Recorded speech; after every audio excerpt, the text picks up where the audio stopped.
siapa yang bisa menemukan Muhammad hidup atau mati akan dikasih hadiah 1000 dirham. Banyak itu.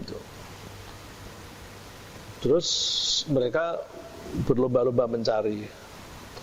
Ada salah seorang yang namanya Suraqah. Suraqah itu juga jago berantem itu. Suraqah itu pas duduk-duduk terus ada orang bilang, aku tadi lihat ada Muhammad tuh, ada hitam-hitam berjalan, wah itu pasti Muhammad tuh. Terus Suraqah bilang, benar, iya, udah aku yakin mesti itu Muhammad.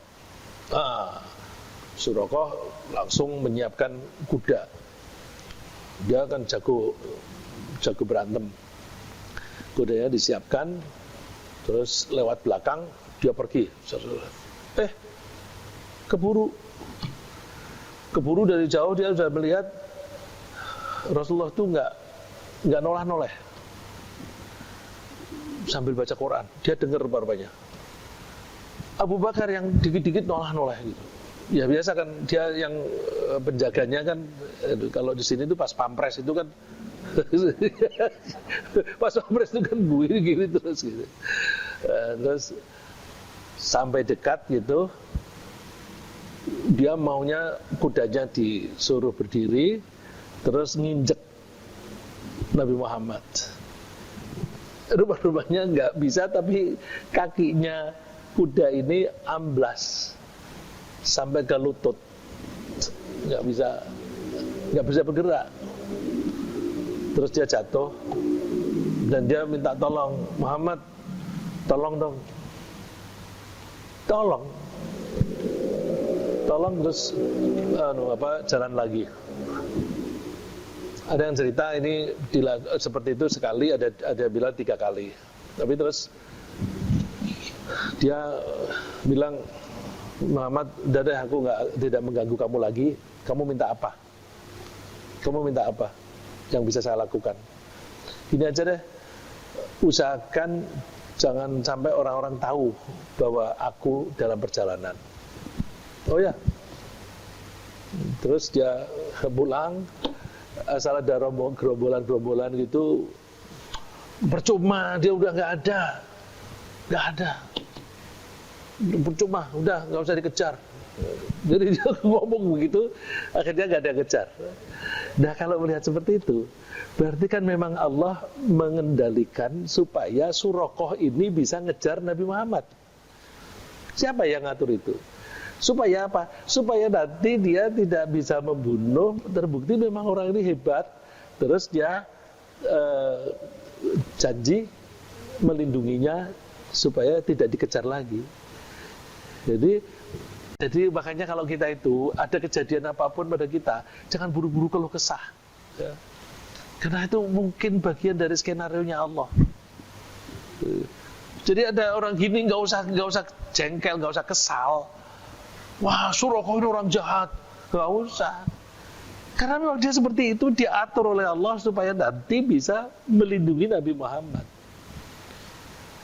Kan kita kan seringkali kesal sama orang. Oh, dulu ini orang ini suka gini.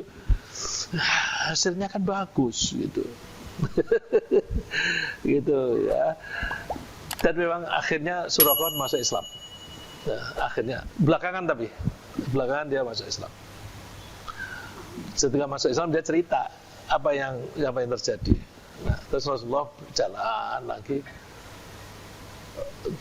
kehabisan makanan, lapar. Terus ada orang tua, perempuan itu punya gubuk begitu di tengah padang pasir, punya beberapa kambing. Bu, punya susu kambing enggak? Enggak, ini umurnya baru 1 tahunan, belum punya susu gitu. Terus oleh Rasulullah diambil salah satu, didoain, terus diperah, ada susunya. Ada susunya, ibunya pun disuruh minum. Ibunya suruh minum, Rasulullah minum, Abu Bakar minum. Terus Rasulullah jalan lagi. Ini ibu ini suaminya terus datang. Suaminya datang, namanya Ummu Ma'bad ya. Suaminya datang, terus diceritain oleh ibu ini.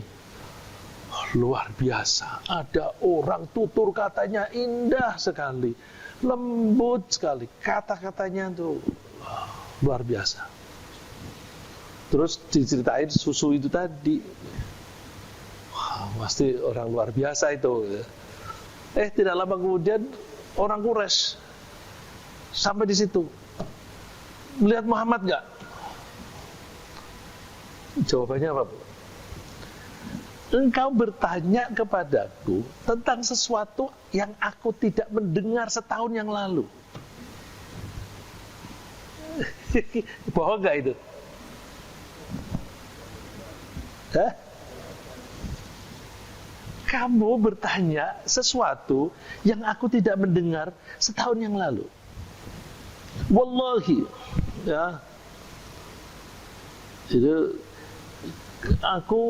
kamu bertanya tentang sesuatu yang aku tidak mendengar setahun yang lalu. Kira-kira bohong nggak? Ibu itu namanya Sofia. Bohong nggak, Pak? Enggak. Coba misalnya Zuri tanya sama saya, Reza pernah pergi ke Purwakarta misalnya. Kamu ini bertanya tentang sesuatu yang aku tidak mendengar setahun yang lalu. Satu tahun yang lalu pernah nggak dia bertanya, aku pernah pergi ke Purwakarta? Dia kan nggak bertanya setahun yang lalu. Tapi kan membuat orang bingung, ya kan? Tadi kan pahamnya ibu apa tuh? Selama 1 tahun kan? Antum tas'aluna an syai'in ma sami'tu. Ma sami'tu itu kan fi'il madhi yang aku tidak mendengar setahun yang lalu. Terus mau pergi mereka. Masya Allah. Jadi Allah kalau melindungi begitu ya. Nah, perjalanan Nabi itu pada bulan apa? Kembali lagi ke pertanyaan tadi. Siapa tahu?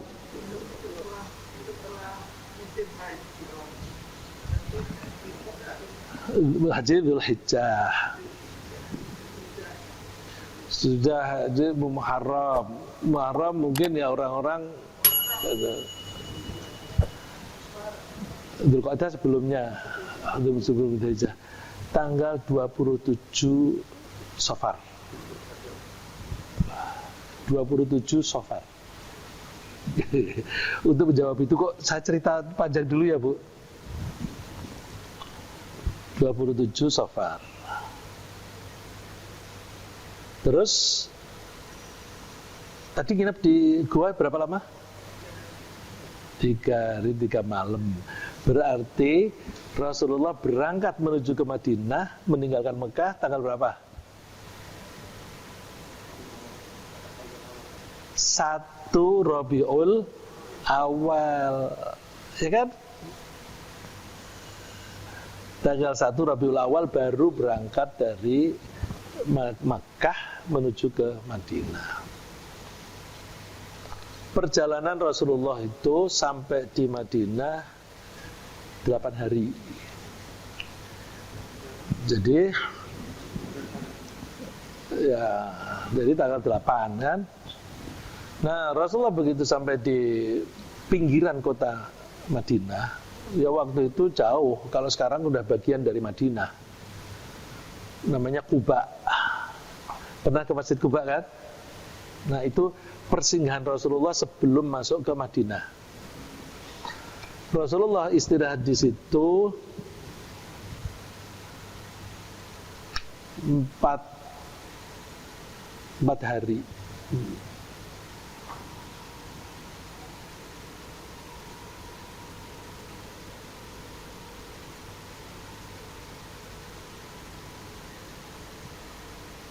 Terus Rasulullah melanjutkan perjalanan lagi masuk ke Madinah tanggal 12 Rabiul Awal. Rasulullah lahir tanggal berapa? 12. Rasulullah sampai di Madinah tanggal berapa? 12. Bulannya sama nggak? Rasulullah lahir tanggal 12 bulan apa? Rabiul Awal. Masuk ke Madinah tanggal 12 Rabiul Awal. Rasulullah wafat tanggal 12 Rabiul Awal lagi. Kok bisa itu? Kok bisa itu? Itu yang bukan yang bikin skenario siapa itu? Ya tentu Nabi Muhammad nggak bisa itu. Nggak bisa. Apa di Gua Hira dulu aja 3 hari, terus nanti masuk sana pas hari kelahiranku kan? Nggak ngitung itu kan yang diperhitungkan kan keamanan. Ya itu cerita yang luar biasa. Sampai di sini ada hal-hal yang baru yang diketahui? Atau saya hanya mengulang-ulang saja? Ya Bu?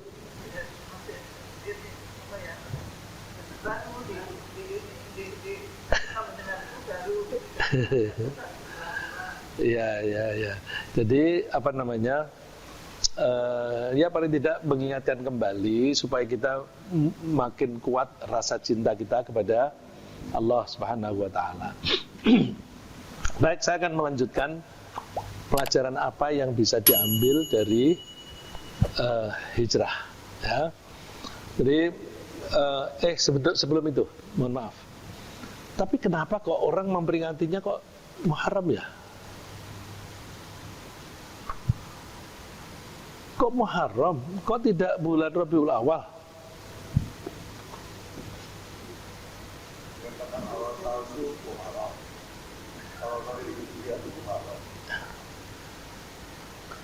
Gini, zaman Nabi lahir itu tidak ada tahun 1, tahun 2, tahun 3 itu nggak ada.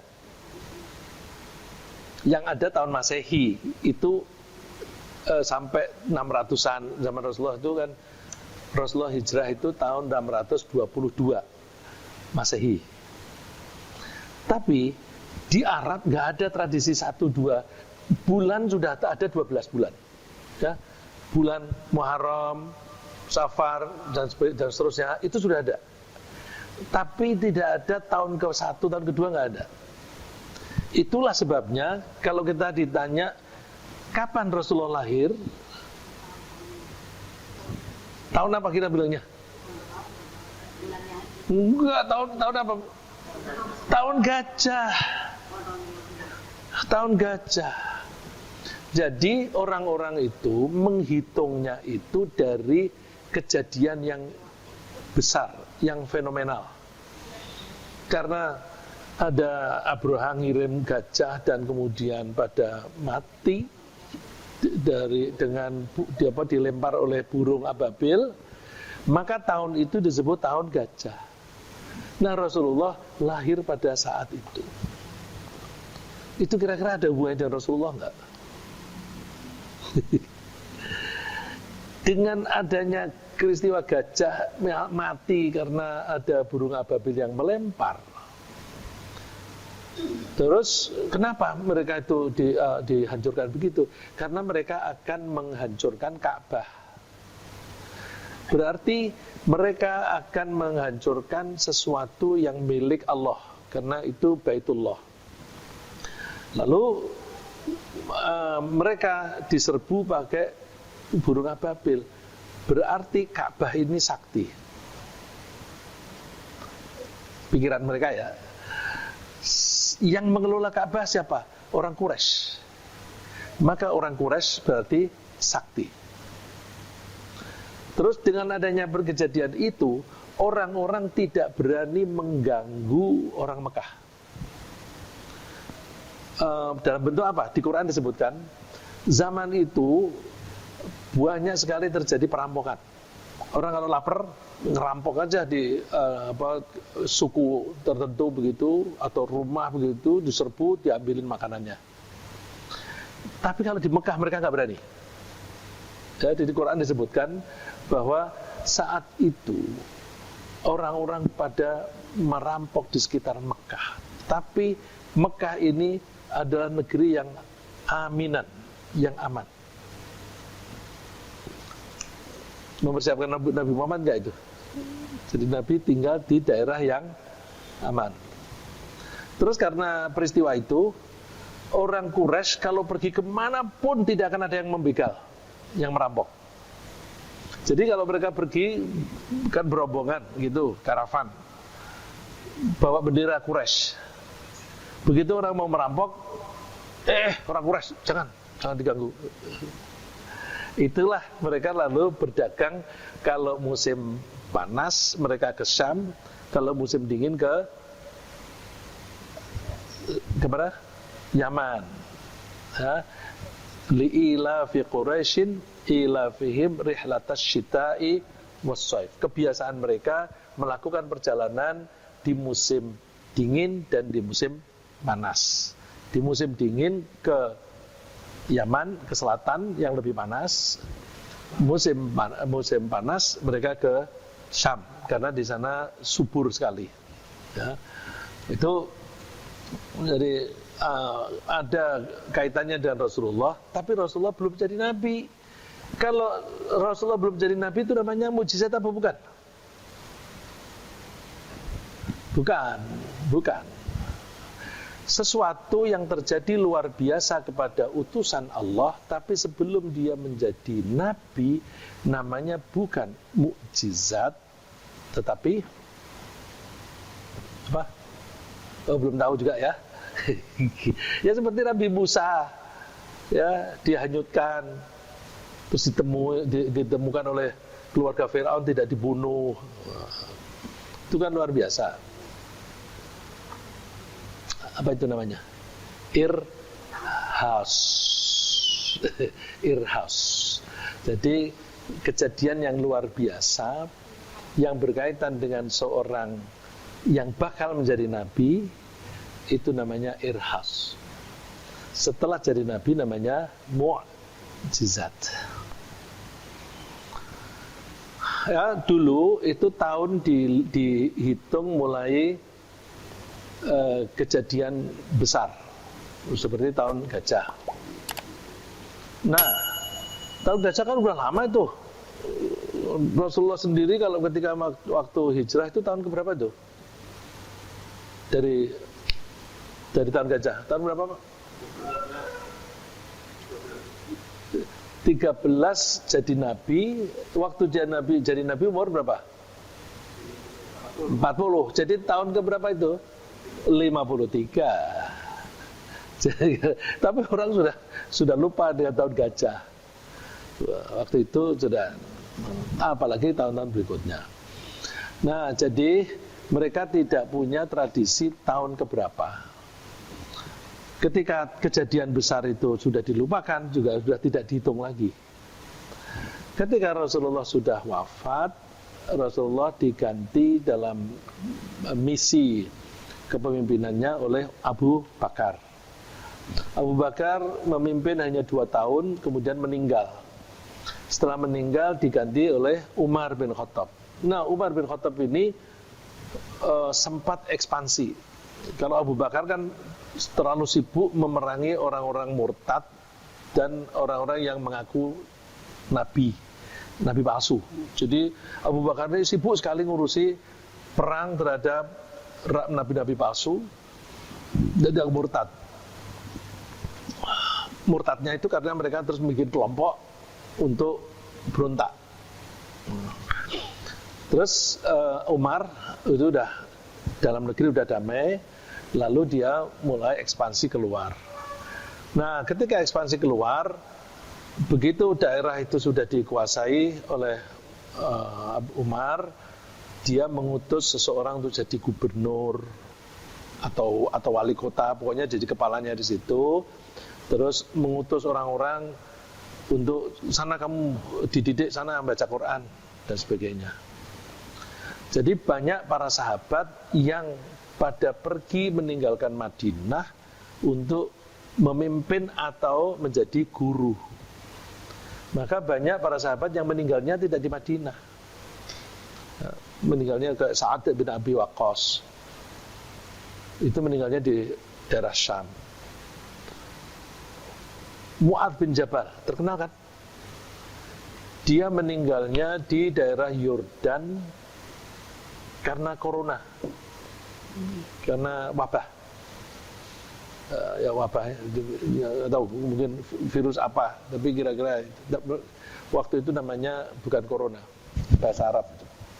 Nah, terus Abu Ubaidah bin Jarrah itu juga meninggalnya kena wabah.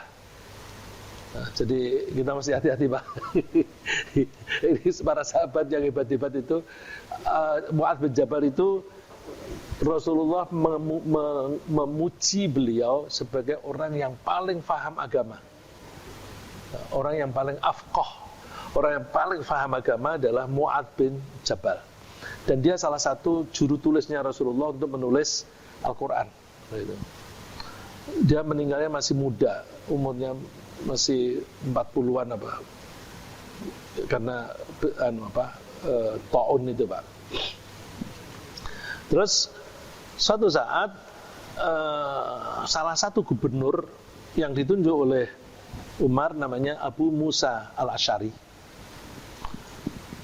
Abu Musa al-Asy'ari itu orangnya santun sekali, lugu, sehingga bisa ditipu. Jadi kalau lugu ya jangan terlalu lugu gitu ya, nanti gampang ditipu. Tapi Abu Musa al-Asy'ari itu orangnya pinter, masih saja bisa ditipu. Ya. Tapi saya nggak usah cerita bagaimana ditipu. Tipuannya itu besar sampai banyak orang-orang Islam pada mati karena pertempuran. Ya, itu karena tipuan tadi. Jadi Masya Allah.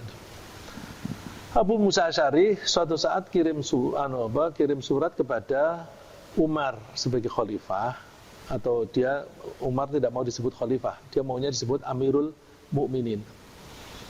Amirul Mukminin ada perintah yang dua perintah, dua-duanya tertanggal bulan Sya'ban. Tapi dua perintah itu beda. Yang mana harus saya laksanakan? Mungkin dia menggantikan seseorang, ada surat yang terdahulu, ya dia nggak tahu ini Sya'ban yang mana ini. Ada dua perintah, sama-sama Sya'bannya, tapi isinya beda. Yang harus dilaksanakan itu yang ini apa yang ini. Yang mestinya yang dilaksanakan yang pertama apa yang kedua, yang terakhir. Kalau kita melihat itu yang kita laksanakan yang pertama apa yang terakhir? Yang terakhir. Abu Musa nggak tahu mana yang terakhir. Terus Umar mengumpulkan para sahabat yang ada di Madinah. Ayo selesaikan ini masalah. Ada dua surat keputusan bulan Sya'ban, tapi gubernur tidak tahu. Bikin hitung-hitungan tahun. Itu mulainya Abu Umar. Bikin hitung-hitungan tahun mulai kapan? Tahun satunya. Supaya kita bisa mengetahui ini Sya'ban tahun sekian, ini Sya'ban tahun sekian. Terus orang-orang mengusulkan berbeda-beda. Lahirnya Nabi aja. Wah, lahirnya Nabi itu orang belum begitu kenal Nabi Muhammad. Dan sudah ada sejarah yang terjadi. Nabi Isa, kelahiran Nabi Isa dipakai sebagai tonggak tahun. Akhirnya Nabi Isa dijadikan Tuhan. Nanti kalau kita menghitung mulai lahirnya Nabi, jangan-jangan Nabi Muhammad dijadikan Tuhan. Jangan. Kalau begitu ketika Rasulullah diangkat jadi Rasul? Terus jawabannya, wah itu tidak banyak yang tahu itu. Kapan dimulai jadi Rasulnya itu? Kan beliau di Gua Hira, terus baru ke pendeta dan sebagainya, itu kan belum tahu. Terus ada yang usulin, anu aja, Muharram. Kenapa Muharram? Kok bukan Muharram? Hijrah saja. Kenapa hijrah? Karena hijrah itulah turning point, ya. Poin di mana Islam mulai maju. Itu berawal dari hijrah yang fenomenal sekali. Terus pada setuju mulai hijrah. Nah, terus bulan pertamanya kapan? Bulan pertamanya orang tahunya kan pokoknya bulan Muharram ini terus dan seterusnya muter 12 itu. Yang mana bulan pertamanya? Terus ada yang mengusulkan Muharram saja. Pertimbangannya orang sudah pada pulang dari haji, sudah sampai di rumah, terus baru memulai tahun baru. Oh ya deh, mulai Muharram. Padahal Rasulullah sampai di Madinah itu bulan Rabiul Awal. Orang karena tidak ingat bahwa Rasulullah sampai di sana Rabiul Awal, terus tahun Hijriyah dimulai Muharram, lalu orang membahas hijrah itu 1 Muharram atau bulan Muharram. Jadi ternyata kita ini pelupa ya, pelupa. Terus atau yang di atas kita tuh tidak memberitahu, terus kitanya menjadi tidak tahu, lalu terus kita ikut-ikutan saja. Tapi kalau misalnya memperingati semuanya diperingati di Rabiul Awal, ini memperingati lahir Nabi atau wafatnya Nabi atau hijrahnya Nabi. Borongan. Ya. Jadi gitu. Nah, terus sekarang saya mau menginjak yang berikutnya. Hijrah itu artinya apa? Baik,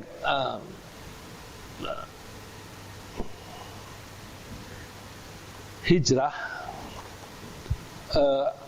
dilihat dari bahasa, artinya berpindah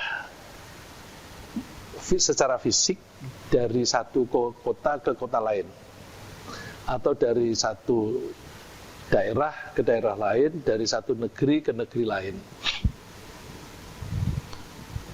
Mas Zuhri pindah dari mana? Kebumen. Mas Zuhri pindah dari Kebumen ke Jakarta, itu namanya hijrah. Tujuannya apa? Tujuan apapun secara bahasa namanya hijrah. Jadi itu secara bahasa.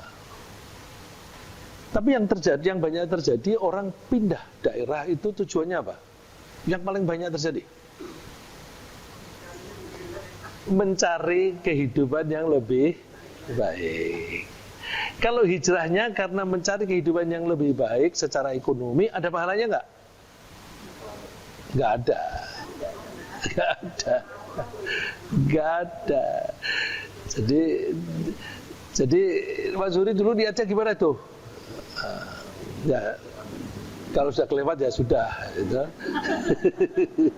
Sekarang dibalik. Hijrah secara bahasa juga bisa berarti meninggalkan seseorang secara mental,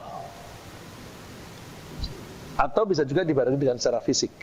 Misalnya gini, A dan B berteman, lalu mungkin karena A itu resek, suka mengganggu, terus si B, aku nggak mau lagi bergaul sama dia, terus dia meninggalkan. Ini juga hijrah, hajaroh.